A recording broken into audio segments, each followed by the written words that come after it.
Assalamualaikum warahmatullahi wabarakatuh. Perkenalkan, saya Aryani Wahyu Utami. Kali ini saya akan menjawab soal ujian dari mata kuliah konservasi sumber daya kelautan dan perikanan.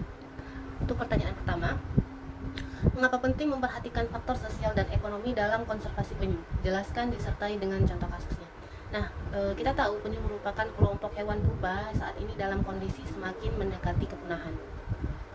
Hal ini disebabkan karena sebagian orang menganggap penyu adalah salah satu hewan laut yang memiliki banyak kelebihan.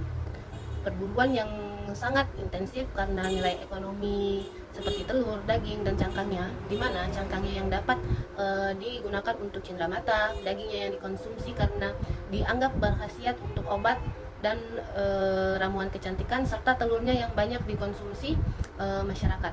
Nah, untuk mencegah kepunahan penyu perlu dilakukan beberapa upaya untuk melindungi penyu, seperti tindakan yaitu konservasi penyu. Dalam konservasi penyu tentunya banyak faktor yang harus dipertimbangkan, seperti faktor sosial dan ekonomi. Karena kedua faktor tersebut adalah faktor yang sangat berpengaruh terhadap kebiasaan masyarakat yang sering memanfaatkan penyu saat konservasi penyu dilakukan. Nah, seperti contohnya, jika di suatu daerah yang masyarakatnya lebih suka mengkonsumsi daging penyu daripada daging ayam ataupun daging lainnya, dan menjadikan penyu sebagai persembahan suatu ritual dalam kelompok masyarakat tertentu, mengkonsumsi telur penyu dengan alasan sulit mendapatkan telur lain di daerah mereka. Nah, belum lagi karena adanya permintaan dari hal-hal yang telah disebutkan, tentunya ada jasa yang akan mencari dan menyediakan untuk memenuhi permintaan masyarakat tersebut. Nah, jika konservasi langsung dilakukan tanpa memperhatikan faktor-faktor tersebut, maka akan terjadi keributan, di mana ada yang akan kehilangan pekerjaannya secara tiba-tiba karena pemanfaatan penyu tentu saja sudah terbatas karena adanya konservasi. Mereka yang biasanya mengambil telur secara ilegal, menangkapnya, memanfaatkan cangkang penyu akan kehilangan mata pencahariannya secara tiba-tiba. Selanjutnya, kebiasaan masyarakat seperti ritual budaya yang terganggu karena dibatasinya pemanfaatan penyu tersebut. Nah, hal itu tentu saja akan berdampak sangat buruk, sehingga faktor-faktor tersebut harus diperhatikan dengan baik agar tidak memicu keributan besar disertai dengan solusi untuk menanganinya. Nah, soal nomor 2 yaitu bagaimana cara pihak IUCN menentukan status konservasi suatu organisme. Adakah kajian yang dilakukan sebelumnya? Jika ada, hal apa saja yang perlu diteliti? Nah, IUCN dalam menentukan status konservasi suatu organisme memiliki banyak tahapan-tahapan. Berbagai kajian tentu dilakukan untuk menetapkan status konservasi suatu organisme dengan tujuan mempercepat tindakan yang dapat dilakukan dalam melakukan konservasi. Nah, dalam penentuannya, IUCN memiliki beberapa kriteria dan kriterium yang harus dilihat dari suatu organisme. Yang pertama yaitu kriteria A, C, dan D, yaitu populasi kriteria B dan C, subpopulasi, kriteria A, B, C, dan D, jumlah individu, kriteria A, C, dan E, keturunan, kriteria B dan C, penurunan berkelanjutan, kriteria B dan C, fluktuasi ekstrim, kriteria A, B, dan D, area hunian, dan kriteria B dan D, wilayah. Nah, selanjutnya adalah kriterium yang harus dilihat, yaitu yang pertama kriterium A, penurunan stunting, kriterium B, fragmentasi parah, dan kriterium E adalah analisis kuantitatif stunting. Nah, hal tersebut adalah yang dipertimbangkan IUCN dalam menentukan status suatu organisme.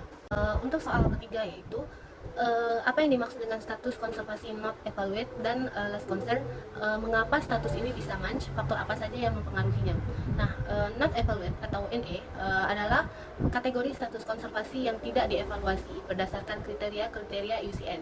Nah, pada kategori ini suatu organisme yang sudah dievaluasi tetapi tidak dapat dimasukkan ke kategori yang ada, yang disebabkan oleh kurangnya data dari organisme tersebut. Nah, selanjutnya itu less concern adalah kategori dari IUCN untuk spesies yang telah dievaluasi namun tidak masuk dalam kategori manapun. Kategori konservasi ini seperti landa, ayam hutan merah, dan hijau. Nah, organisme yang masuk ke dalam status ini merupakan organisme yang tidak memenuhi syarat sebagai terancam, hampir terancam, atau bergantung konservasi. Nah, biasanya organisme yang bersangkutan memiliki distribusi yang luas dan tidak menghadapi ancaman kepunahan langsung. Dengan kata lain, organisme tersebut mungkin mengalami penurunan lokal karena penangkapan, tetapi diyakini tidak berdampak pada populasi global. Soal terakhir yaitu soal nomor 4. Ketika Anda ditunjuk sebagai ahli dalam penentuan zona konservasi, komponen apa saja yang akan Anda pertimbangkan dalam memetakan zona konservasi suatu kawasan? tim apa saja yang akan Anda rekrut, penelitian apa saja yang perlu dilakukan.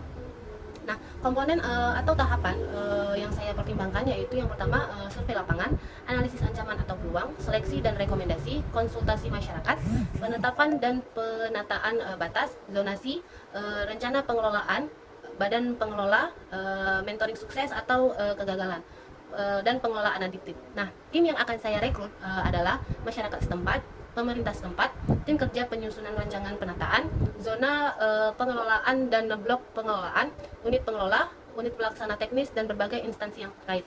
Nah, terkait dengan penelitian yang akan dilakukan yaitu penelitian terkait dengan jenis biota atau organisme yang zonanya akan dilakukan konservasi. Sekian dari saya akhiri. Wassalamualaikum warahmatullahi wabarakatuh.